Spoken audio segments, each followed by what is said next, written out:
Boss full busy. ఓవైపు విశ్వంభర, మరోవైపు మనశంకర్ వరప్రసాద్, ఆ తర్వాత మరో 2 బిగ్ ప్రాజెక్టులు. ఆ 2 పూర్తయిన తర్వాత ఇంకో ఫ్యామిలీ ఎంటర్టైనర్. ఇలా యంగ్ హీరోలతో పోటీపడి వెండి తెర మీద వెలిగిపోతున్నారు చిరు. మరో యంగ్ డైరెక్టర్తో సరికొత్త ఫిలిం చేయబోతున్నారట. ఇంతకు ఎవరా డైరెక్టర్, ఏంటా స్టోరీ?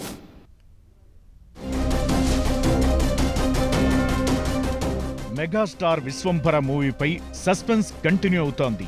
మెగాస్టార్ చిరంజీవి, అనిల్ రావిపూడి కాంబినేషన్లో రూపొందుతున్న మనశంకర్ వరప్రసాద్ సినిమా వచ్చే సంక్రాంతికి రిలీజ్ కు సిద్ధమవుతోంది. ఈ సినిమా పక్కా కామెడీ ఎంటర్టైనర్.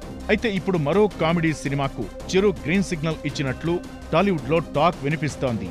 ప్రముఖ డైరెక్టర్ వెంకీ కుడుమల డైరెక్ట్ చేయబోతున్నాడట. ఫుల్ కామెడీ జానర్ అంటున్నారు. ఓ ముదురు జంట ప్రేమలో పడి తమ పిల్లలకు తెలియకుండా ప్రేమను ఎలా కొనసాగించారనే అంశాల చుట్టూ ఈ సినిమా కథ సాగుతుందట. ఈ మూవీలో మెగాస్టార్ మధ్యవయస్కుడిగా కనిపిస్తారని అంటున్నారు. చిరు వెంకీ కుడుమల కాంబోలో రాబోతున్న సినిమాలో హీరోయిన్ గా అనుష్కను తీసుకుంటారనే టాక్ వినిపిస్తోంది. అయితే దసరా డైరెక్టర్ శ్రీకాంత్ ఓదెలతో ఫుల్ యాక్షన్ మూవీకి ప్లాన్ చేస్తున్నారు చిరు. వాల్తేరు వీరయ్య లాంటి హిట్ ఇచ్చిన డైరెక్టర్ బాబీతో మరోసారి సినిమా చేయబోతున్నారు. ఈ 2 మూవీస్ తరువాతే వెంకీ కుడుమల డైరెక్ట్ చేయబోతున్న సినిమా ట్రాక్ ఎక్కబోతోందట. మరి ఈ సినిమా ప్లానింగ్ ఉందో లేక జస్ట్ రూమర్సా అనేది మెగా టీం నుంచి క్లారిటీ రావాలి.